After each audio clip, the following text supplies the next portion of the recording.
Hey guys, I just want to give a quick disclaimer right here, ladies and gentlemen. This is a little bit different than normal. If y'all like what we're going to be doing here in this series, please leave a like, subscribe, do what you do best, guys. This is going to be different than what we normally do, so just sit back, relax, watch the video, and tell me what you think in the comment section down below. After hitting it rich with Bitcoin, I decided to take my money and put it into farmland. Can we make money? Will we lose it all? Find out in today's episode of First Generation Farming. Alrighty, so we're just going to pull on into here real fast. So right now we are going to go down and visit one of my properties, and I know it looks like we own this farm. We do not own this farm at all, so we just have to drive through that property right there to get to the farm we really do own. Gotta take this a little careful. Man, this water is deeper than I want it to be. Holy Toledo, that is not good. And I got two of these crossings. Ugh, that's gonna be a pain to get a tractor back here with. So ladies and gentlemen, what I've done is, of course, I've hit it rich with my Bitcoin. I've decided to go get myself my very own farm. This up here is our first piece of property that we purchased. This is more the one that I love and the one that holds dearest to my heart, because this is the first one I could financially afford, and I've kind of just stacked up land. So we've only bought one big piece of property. Like, hold on, let me pull up my map here. So if you look here on this map, we own 4 farms. We own what's called 21, 12, 3, and 26.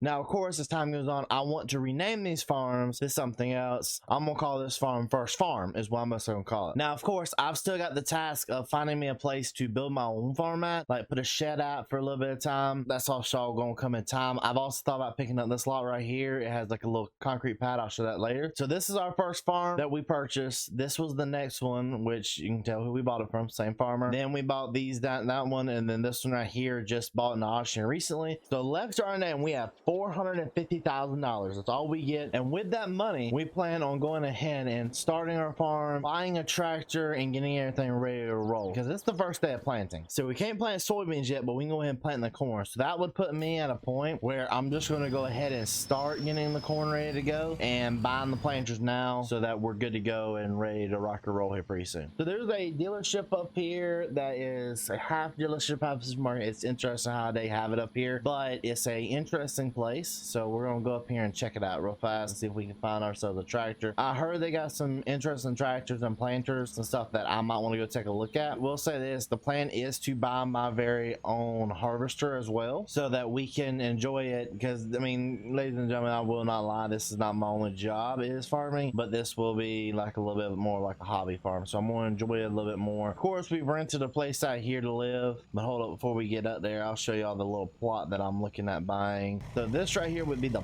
plot that I'm looking at. It's a big plot, but I don't think it's too big to where I'd want to set up a permanent foundation, but I think it's big enough for us to set up a temporary one, especially being close to one of our fields. Maybe we'll end up investing into like a farm, already have a structure, or we'll end up going to like a big field like this and buying another one. So 26 and the first farm are going to be corn. The other 2 are going to be soybeans. So here we are here at the dealership.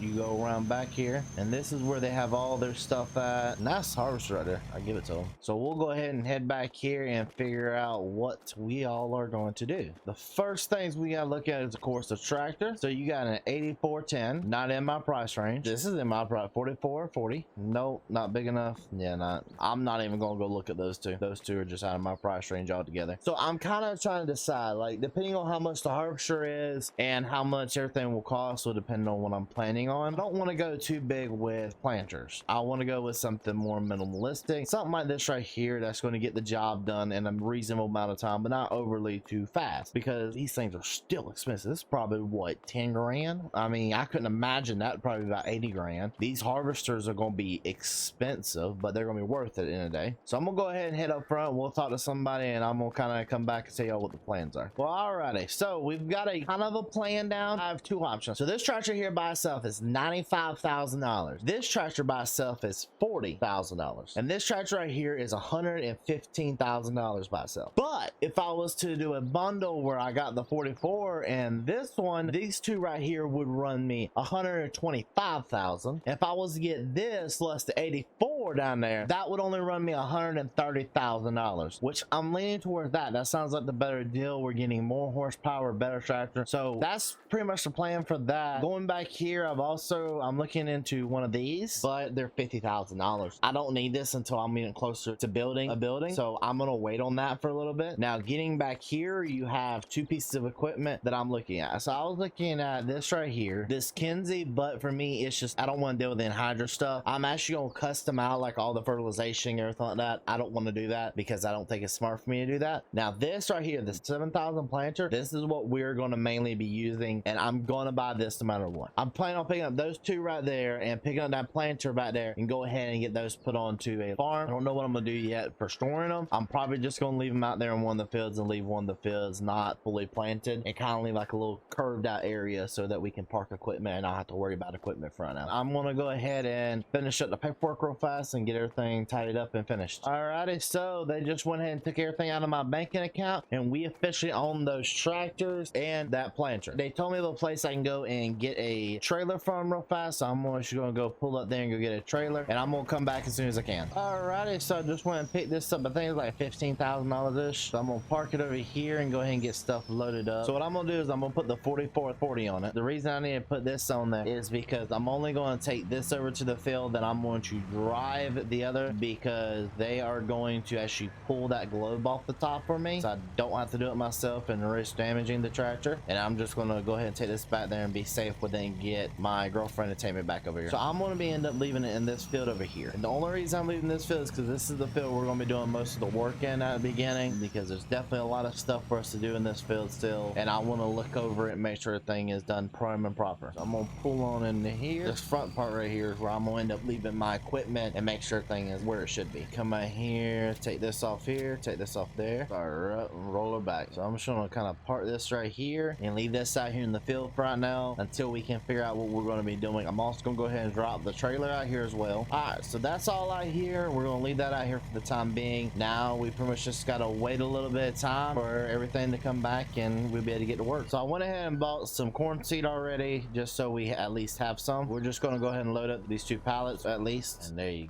go. Kind of strap that down. May not be the safest, but that'll do. Have that pre-warming up, and I'm going to take that to the field and hopefully get the tractor here in the next few minutes. And alrighty, so we just got this hooked up and ready to go. We have the planter tractor and the planter finally good to go. Take all these off right here and go ahead and start loading them. And alrighty, they're full and ready to rock and roll. We're going to cover those up right there, and I guess we'll put it on the monitor. We are officially planting. We are planting our very own field that we just bought maybe months ago, and now we're getting this actually get up and going. Oh man, this is just phenomenal. I'm probably not going to plant too much of it because I just want to kind of get the feel for the tractor, which we need to stop actually. Come back here and see what kind of job it's doing. All right, that's perfect with me. It looks like we don't need a high C rate. My monitor set auto and it's kind of detecting what it should need, which we are going to pay somebody, and I have already technically paid them. I've written them a check, but they haven't told me how much needs to be on the check pretty much. So we're going to go ahead and finish knocking this out as quick as we can to hopefully go ahead and get the seed finished out. The area I'm in, actually I'll go ahead and tell you on the name, is Alma, Missouri. So I wonder if cattle would be a good thing to do up here. I know they do a lot of cattle up here in Missouri. I'm not 100% sure. Comment down below if y'all think we should do cattle on this or not, and see if we can save up to be able to afford the cattle. But right now I'm on my third headland. I'm not going to end up doing it as a full headland. I think I'm just going to do up and down passes like this. So we'll see how this turns out. And there we go. We have it knocked out, and we have knocked out our first bit of corn planting already. So now I got to fill up and just rinse and repeat the process. But ladies and gentlemen, while I do that, that's all we got time for today's episode. If y'all like this series and want to see more of it, this is a trial episode. If y'all want to see more of this series, people like, subscribe, do what you do best, guys. I love y'all guys. See y'all next time.